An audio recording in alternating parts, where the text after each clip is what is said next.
El ciclo del fósforo.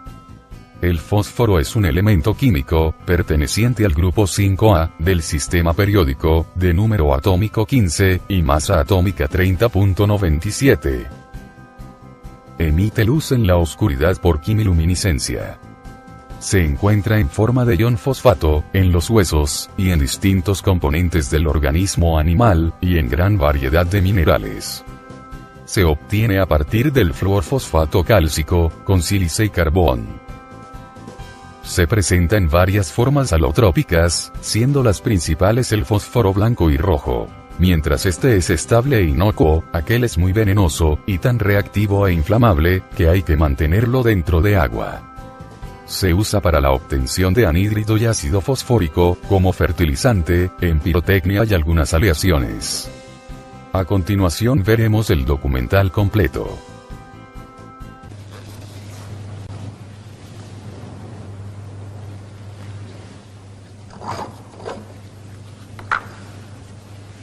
Este elemento no puede existir libre en la naturaleza, y solo puede manejarse en condiciones de laboratorio.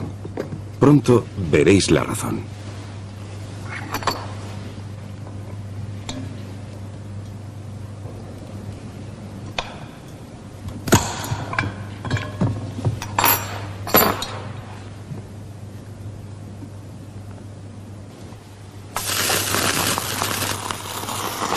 El fósforo es uno de los elementos más extraños en la faz del planeta Tierra y uno de los más importantes para todos los seres vivientes, incluidos vosotros y yo. El ciclo del fósforo.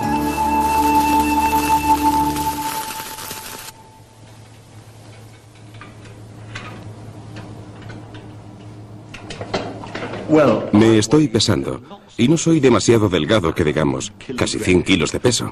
Esto significa que la cantidad de fósforo en mi cuerpo es de aproximadamente 1 kilo, un 1% de mi peso corporal.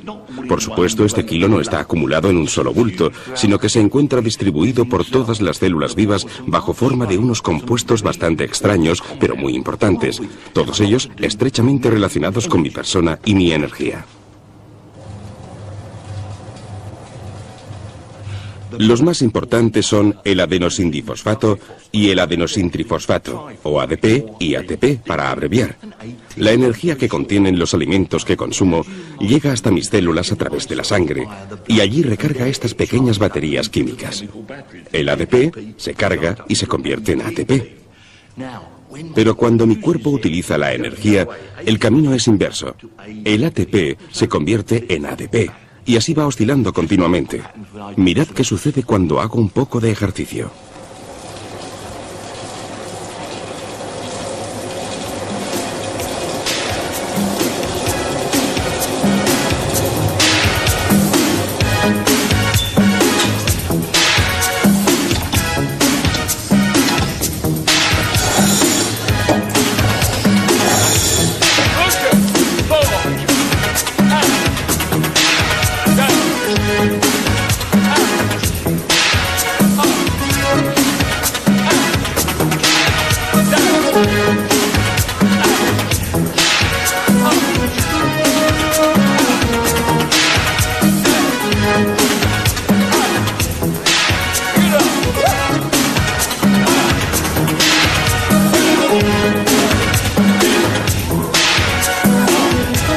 Nosotros, los seres humanos, no somos los únicos personajes llamativos que se aprovechan del fósforo.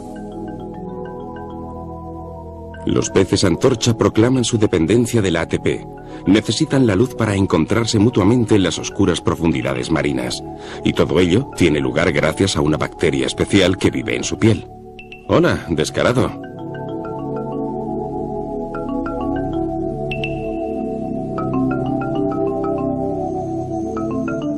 Las luciérnagas lo hacen todo ellas mismas. Un verdadero funk aeróbico, pero solo mientras poseen suficiente fósforo.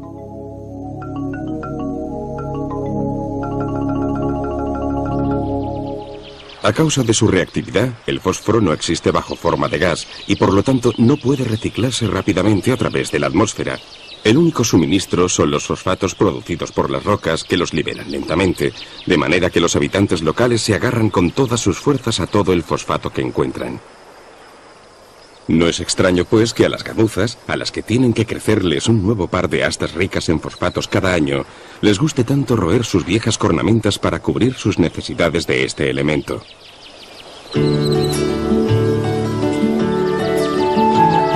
Incluso las flores y mariposas más delicadas deben obtener y conservar suficientes fosfatos durante todo su ciclo vital. En el caso del fosfato, el reciclaje es absolutamente necesario.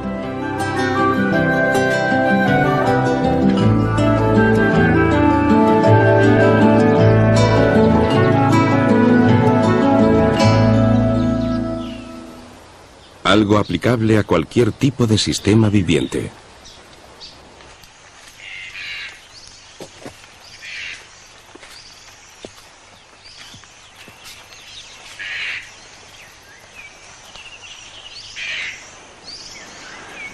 La selva tropical únicamente puede seguir funcionando y ser tan productiva si recicla con eficacia todos los nutrientes minerales y especialmente los valiosos fosfatos. El tronco de un árbol muerto, y ya tenemos 4 especies distintas de árbol brotando alrededor, alimentándose de esta provisión de fosfato. Y esto solo es el principio de la historia, porque si pudiéramos quitar toda la madera muerta a mi alrededor, veríamos todas las hifas micóticas extendiéndose y alimentándose de este suministro vital.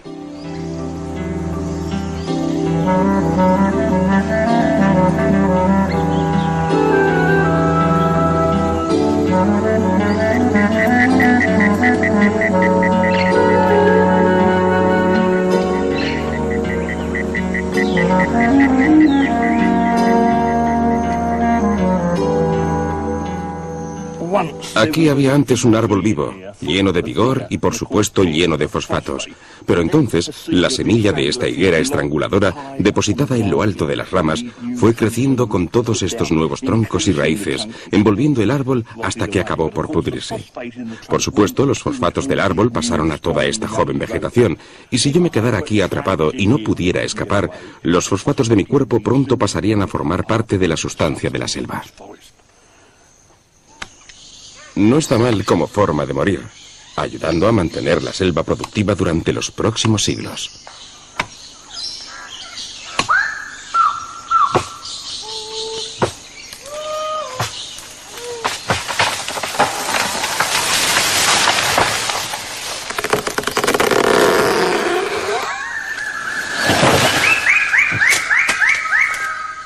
Oímos hablar a menudo de la destrucción de las selvas tropicales, y con razón. Pero durante miles de años, pequeñas parcelas de este territorio habían sido taladas para poder cultivar la tierra en un proceso conocido como quema y roza.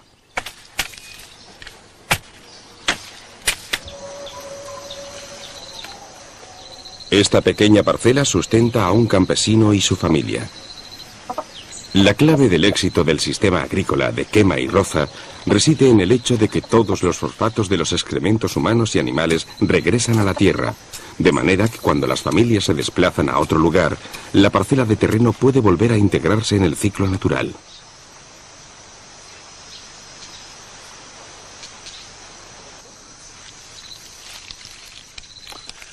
La caña de azúcar, los plátanos y la mandioca, 3 de los cultivos del campesino. Todavía siguen presentes, aunque haya abandonado esta parcela hará unos 3 años. Pero los fosfatos no se han desperdiciado, porque la selva tropical ya ha empezado a ocuparla y pronto acabará por engullirla del todo. La agricultura de quema y roza, a pequeña escala, podría ser parte de una utilización sostenible de la selva tropical.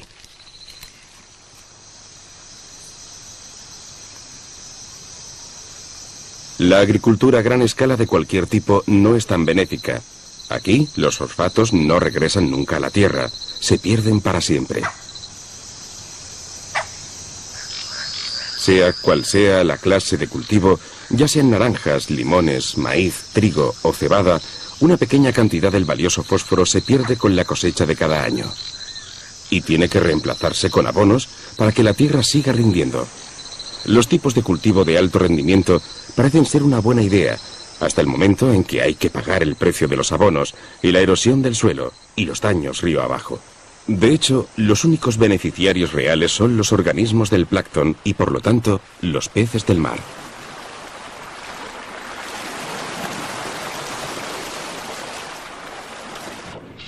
Durante miles de años, parte de los fosfatos han regresado del mar a la tierra gracias a todos estos pescadores.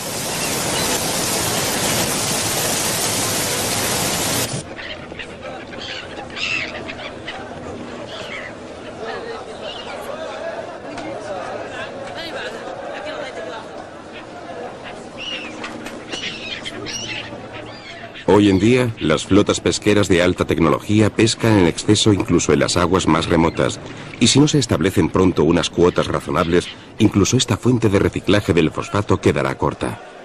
Pero, de momento, aquí entra la pesca. Fosfato empaquetado de muchas formas distintas para deleitar a los gourmets. Otros pescados tendrán una utilización más hogareña, mientras que gran parte de ellos serán utilizados como acondicionador orgánico del suelo.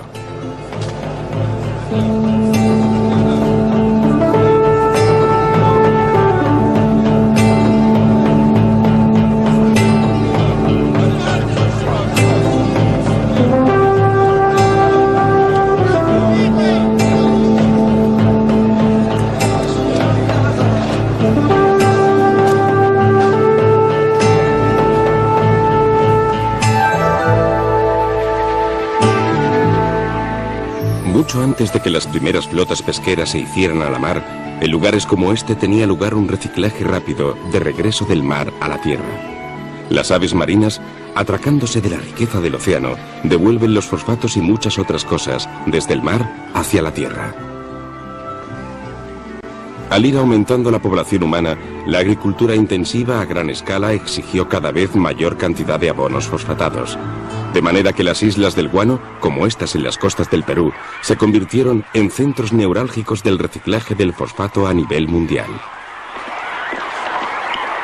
Esto es guano sólido, excrementos de las aves cimentados en las rocas a lo largo de siglos de deposiciones. Lo único que había que hacer era arrancarlo de la roca, meterlo a paladas en sacos de transporte y mandarlo por barco. Por mucho que lo intentaran, las aves marinas no podían mantener el suministro, puesto que el mundo pedía cada vez más abonos. Por lo tanto, había que encontrar otros depósitos ricos en fosfato, y este es uno de ellos, uno verdaderamente grande que ha contribuido a abastecer el mundo durante los últimos 60 o 70 años.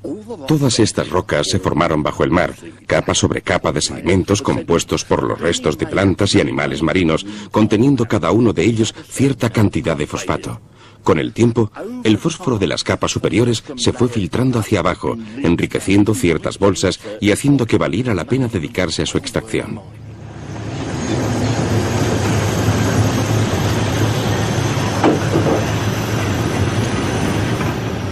Con una reserva mundial conocida de 71 millones de toneladas y un consumo mundial de 60.000 al año, cifra en constante crecimiento, es preciso plantearse y responder ciertas preguntas vitales sobre el despilfarro de los fosfatos del mundo.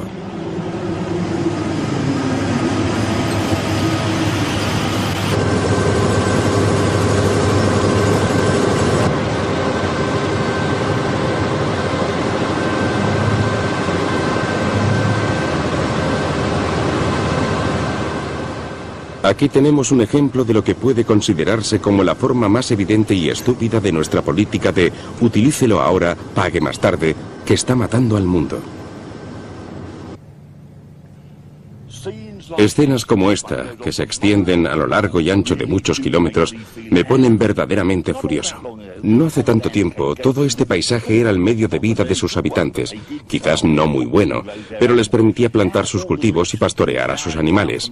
Ahora, la tierra ha sido despojada de toda su riqueza, seguramente para contribuir al sustento de otros seres humanos en otras partes del mundo. Pero mirad esto, un paisaje lunar absolutamente inútil. Uno no puede evitar preguntarse por qué no ha sido recuperado de alguna forma, pero la respuesta es siempre la misma. De todas formas, era una tierra muy pobre y el coste real de rehabilitarla en términos de energía y dinero es demasiado alto. Pero esto no es más que parte del planteamiento a corto plazo que está arruinando este mundo. Y nosotros, en el mundo occidental, formamos parte de este planteamiento. La próxima vez que empujemos un carrito para cosechar nuestros combinados de fosfatos por el hipermercado local, pensemos en ello. ¿De dónde vienen todos estos alimentos y cómo han llegado hasta aquí?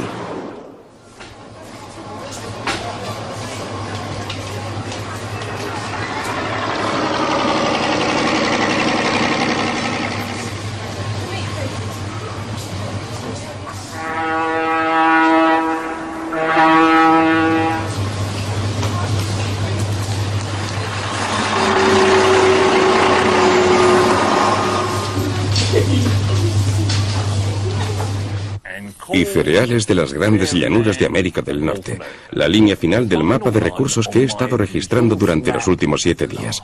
Probad vosotros también, pegad un bonito mapamundi en algún lugar conveniente y trazad una línea convergente desde todos los lugares de donde proceden vuestros alimentos hasta el lugar donde vivís. Encontraréis esta información en las latas o en el dorso de los embalajes. Mi mapa me hace sentir como alguien muy importante. Estoy en Inglaterra, en el centro de una red de recursos que se extiende por el mundo entero. Todos estos alimentos, llenos de ricos fosfatos, llegan en avalancha después de atravesar medio mundo para sustentar mi economía a corto plazo, pero acaban como un inmenso problema en el sistema fluvial local.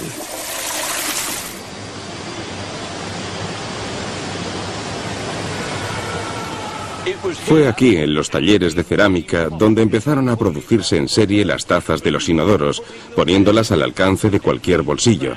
El proceso que lo permitió empezó precisamente aquí, gracias a Thomas Twyford. Se llama vaciado en cadena.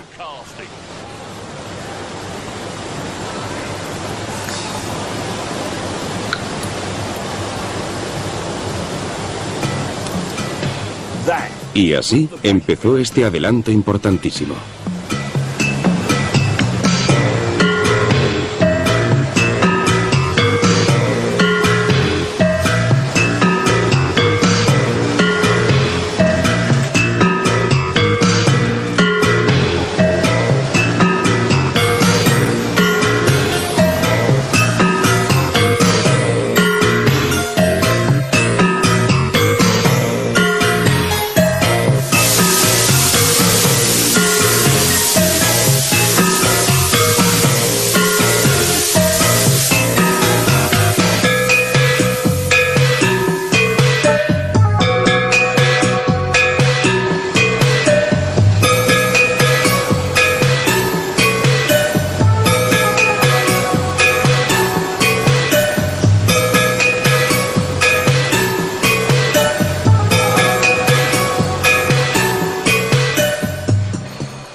Aunque estén producidos en serie, cada uno de ellos ha sido fabricado y acabado a mano precisamente para ti.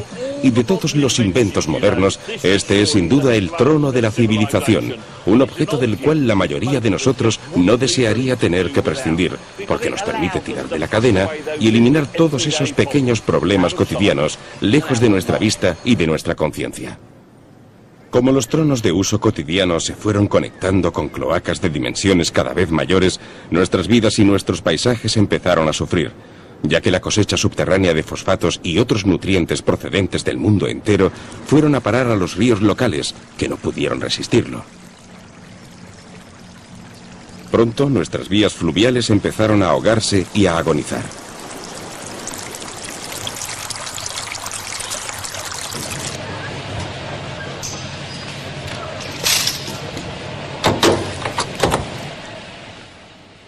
Y por si el fosfato en las cloacas fuera poco, también se produjo entonces la gran revolución de las lavadoras absolutamente automáticas, que lavan más blanco que el blanco.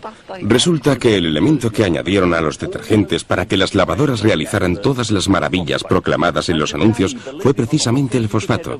De manera que hoy en día, por increíble que parezca, un 40% de todos los fosfatos que se vierten en nuestros ríos y corrientes proceden de esta fuente, los detergentes que utilizamos.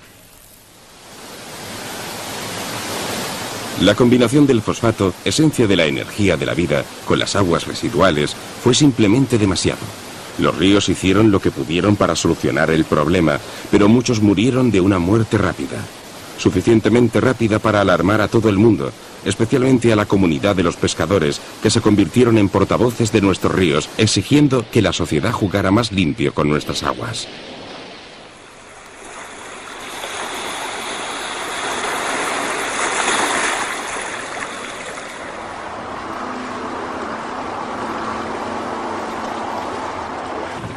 Lo primero que hubo que hacer fue separar los excrementos sólidos de los líquidos, y esto es precisamente lo que está ocurriendo ahora mismo a mi alrededor. Los sólidos caen hasta el fondo de los depósitos y salen succionados en esta dirección, mientras que los líquidos pasan a lo que parece ser antiguos discos de gramófono de tamaño gigantesco. Desde mi infancia, estas instalaciones se han convertido en elementos cada vez más habituales de nuestro entorno y son muy importantes porque estos discos de larga aspersión están en primer lugar de la lista de éxitos fecales. Cada uno de ellos consiste en una base filtrante de hulla, llena a rebosar de bacterias que trabajan descomponiendo la materia orgánica, utilizando el oxígeno de la atmósfera. El agua residual surge tan clara como el cristal, pero sigue conteniendo todos estos fosfatos, toda esta fertilidad extraída de las cosechas del mundo y depositada aquí con nuestro amable permiso, lista para crear toda una nueva cosecha de problemas.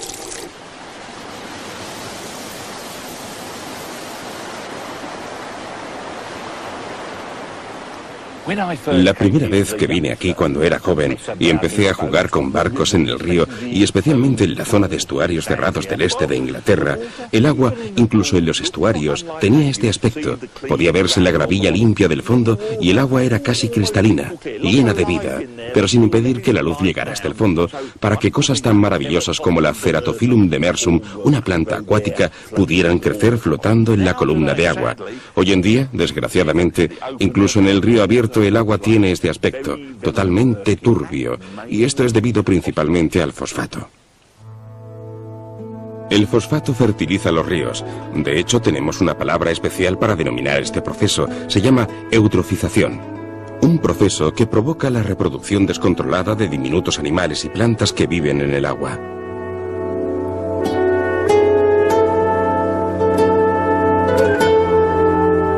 El agua, que antes era limpia y clara, se convierte en un puré viviente. La luz ya no puede penetrar hasta el fondo, y las plantas más grandes allí enraizadas empiezan a morirse. Las bacterias hacen lo que pueden para limpiar el entorno, pero en este proceso utilizan el oxígeno del agua y liberan toxinas que matan a los peces y otras formas de vida fluvial.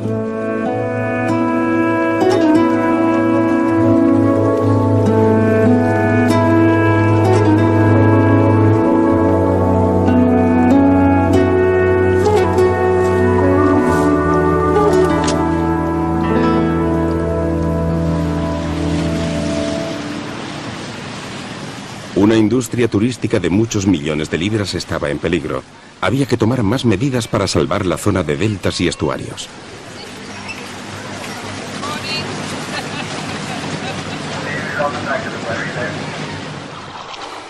Por lo tanto, añadieron un paso más al proceso de depuración.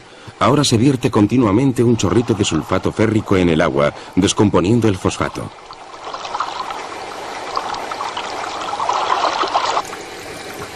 No es nada sencillo, por supuesto.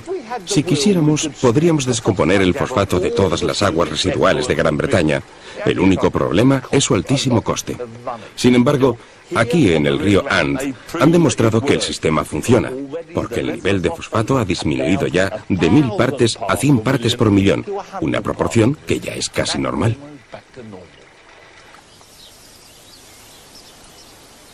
Pero esto no fue suficiente, puesto que los lodos y cienos que habían llenado en parte el estuario estaban cargados de fosfatos y otros nutrientes y de toxinas que no le hacían ningún bien a nadie.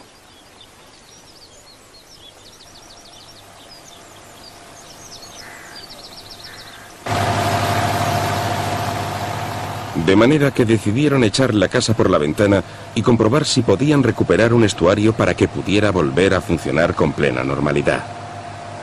Allí se insertaron las bombas de extracción y afuera salieron los cienos culpables. El proceso de rejuvenecimiento estaba en marcha.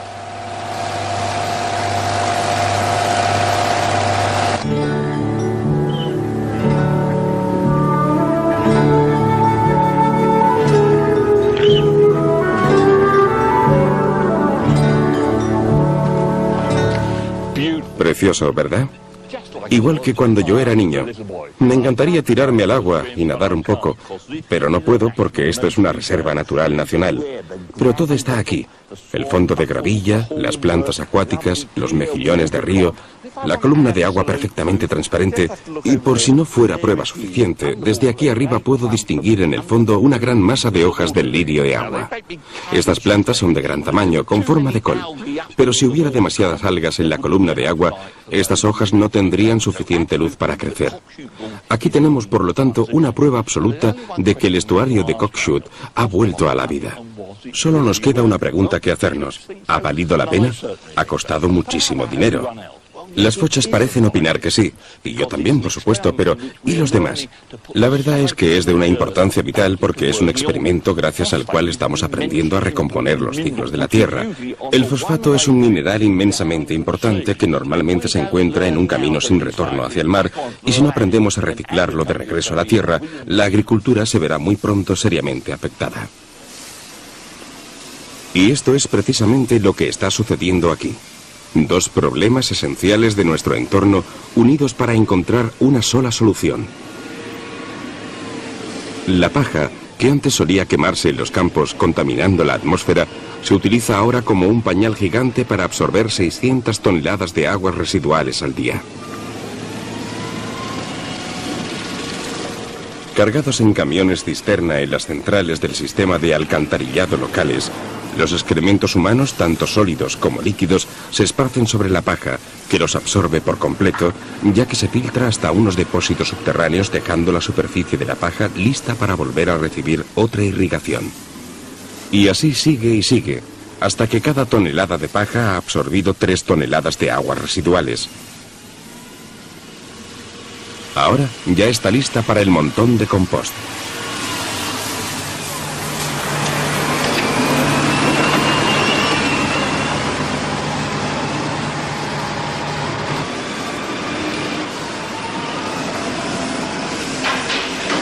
Muchas son las ventajas de la fabricación de compost a una escala tan grande. En primer lugar, aquí estoy yo, en lo más profundo del montón, y el olor, bueno, es un poco afrutado, pero no tan malo, ni de lejos como el tipo de olores que se perciben cuando se abona en campo abierto con fertilizantes de este tipo. En estos montones gigantescos de compost, los excrementos se pausterizan a sí mismos, puesto que las bacterias trabajan para descomponer la paja y los residuos, produciendo cantidad de calor sobrante, y así sube la temperatura, vamos a ver, alrededor de 80 grados, suficiente para dejar absolutamente muertos a todos los elementos nefastos contenidos en las aguas residuales. La máquina gigantesca revuelve los montones desde los lados hacia el centro y desde el centro hacia los lados, acelerando el proceso y asegurándose de que toda la masa quedará pasteurizada.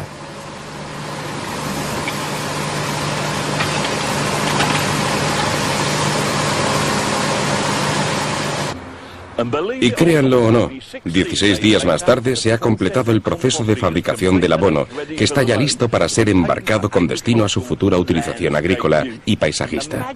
Y la magia de todo el proceso es que no se ha perdido ningún fosfato. Sigue estando allí, en una carga como esta, 324 kilos de valioso fosfato que ya no hará un viaje sin retorno hacia el mar, sino que está listo para reincorporarse al ciclo productivo de la Tierra.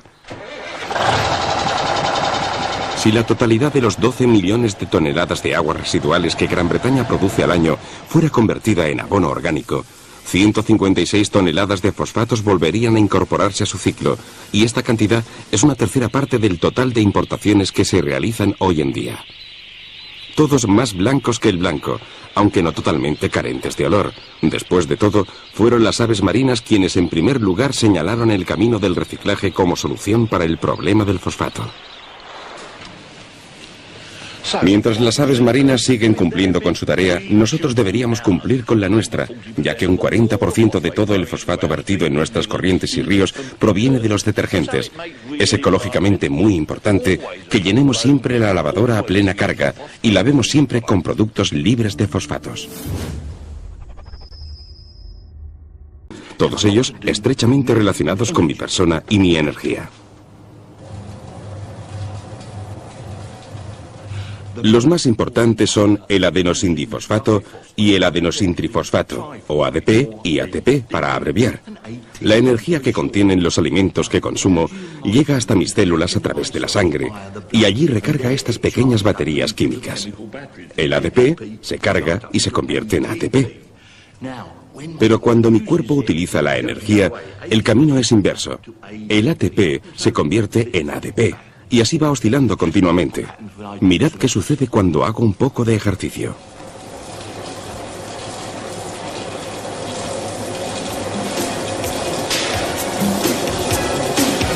Mantenerlo dentro de agua. Se usa para la obtención de anhídrido y ácido fosfórico, como fertilizante, en pirotecnia y algunas aleaciones. A continuación veremos el documental completo.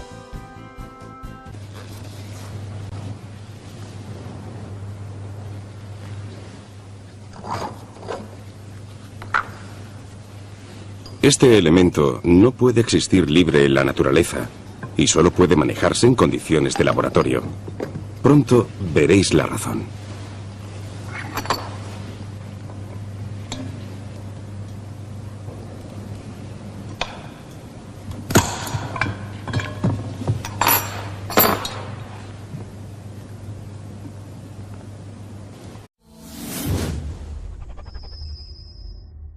El ciclo del fósforo. El fósforo es un elemento químico, perteneciente al grupo 5A, del sistema periódico, de número atómico 15, y masa atómica 30.97. Emite luz en la oscuridad por quimiluminiscencia. Se encuentra en forma de ion fosfato, en los huesos, y en distintos componentes del organismo animal, y en gran variedad de minerales. Se obtiene a partir del fluorfosfato cálcico, con sílice y carbón. Se presenta en varias formas alotrópicas, siendo las principales el fósforo blanco y rojo. Mientras este es estable e inocuo, aquel es muy venenoso, y tan reactivo e inflamable, que hay que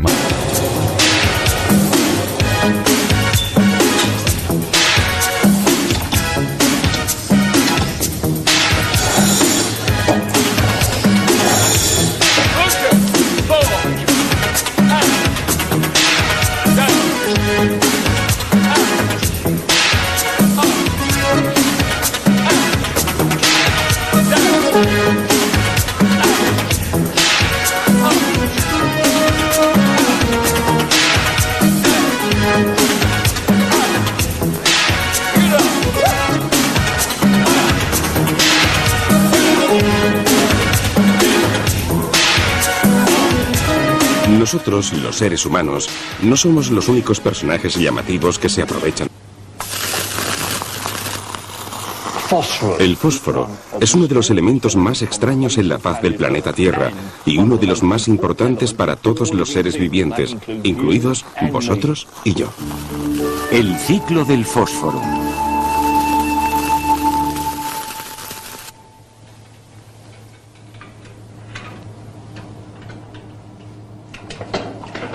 Me estoy pesando, y no soy demasiado delgado que digamos, casi 100 kilos de peso. Esto significa que la cantidad de fósforo en mi cuerpo es de aproximadamente 1 kilo, un 1% de mi peso corporal. Por supuesto, este kilo no está acumulado en un solo bulto, sino que se encuentra distribuido por todas las células vivas bajo forma de unos compuestos bastante extraños, pero muy importantes.